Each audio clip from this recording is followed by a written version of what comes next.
Hey everyone, it's me, Jose from Stoop. I sometimes find myself trying to cheer up customers by way of conversation or pep talk. In these instances, I usually quote customers what I say to myself when I'm feeling a little bummed out and need to motivate myself. More times than not, I find myself quoting the same book, Manual for Living by Epictetus. If I were to describe the book's main points in 3 sentences, they would be: some things are in our power and some are not. Do not confuse the two and do not desire the things that are not in your power. It is our opinion of things that determines how we feel about a particular event, not the event itself. Think carefully about how you spend your life, because people often spend their life chasing things that are not as desirable nor as important as they seem. From the book, I've also narrowed down quotes and key ideas to share with you, and they go as follows.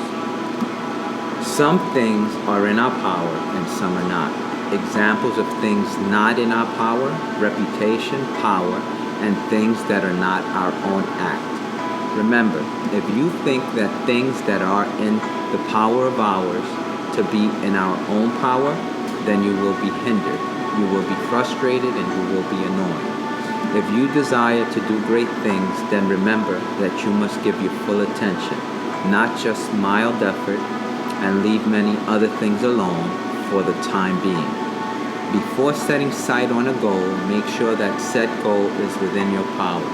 That is, that it is something you can actually have control over. And that if it's not within your power, do not let it concern you. Do not be averted to the things not within your power, like illness, death, disease. If you desire anything not within your power, the result will be unfortunate. It is the act of an ill-instructed man to blame others for his own bad condition. Your opinion of things is what makes them good or bad. You are responsible for your thoughts and your own opinions, thoughts and feelings. Most challenges are an impediment to a particular thing, but not to your will or to you as a person. Going lame is an impediment to your leg, but not to your will. If you get the raw end of a business deal, or if someone steals from you, or if some small misfortune befalls you, don't fret over it. Such is the price of living in tranquility and not allowing every small setback to ruin your life. It is better to live this way than to try to squeeze every ounce out of every opportunity for you to get more and for you to get what's owed to you. If you seem to be an important person or a person of importance to some people, ignore them. Realize you know nothing. If you accept that you're a person of importance, it becomes harder to learn. Accept the things that come to you: wealth, power, food, relationships, with grace and dignity, but do not desire them before they get to you. When someone responds negatively to an event, like crying when their child goes off to college, offer them sympathy and support, but notice that this event does not affect others. The stranger on the corner that's walking by you is not weeping. Thus, it is not the event that is negative, but the person's opinion of it. Although you may offer outward sympathy and support, do not let such event affect you internally. Remember, we are all actors, and your job is to play the role you've been given.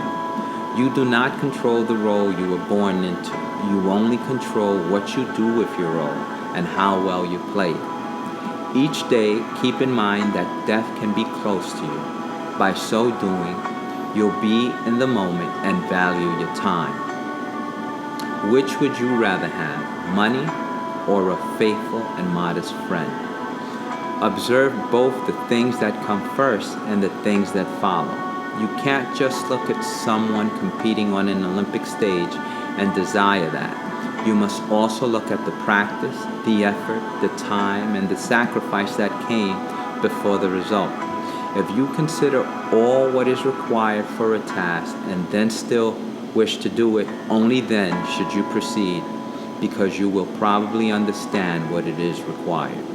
If a man has reported to you that a certain person speaks ill of you, do not make any defense to what has been told you, but reply, the man did not know the rest of my faults, for he would have not only mentioned my few faults that he got to see. Do not complain of all the bad things that's happened to you. It is not the interest of others. If you are doing something that you believe in, or that you believe is right, do not worry about people who will criticize it wrongly. It is worthwhile to let women know that they are valued by men. Another thing is, you are neither possession nor speech. If you have more money than someone, then you're just richer than someone, not better than them. If you are more eloquent than someone, then you're just better spoken, not a better person.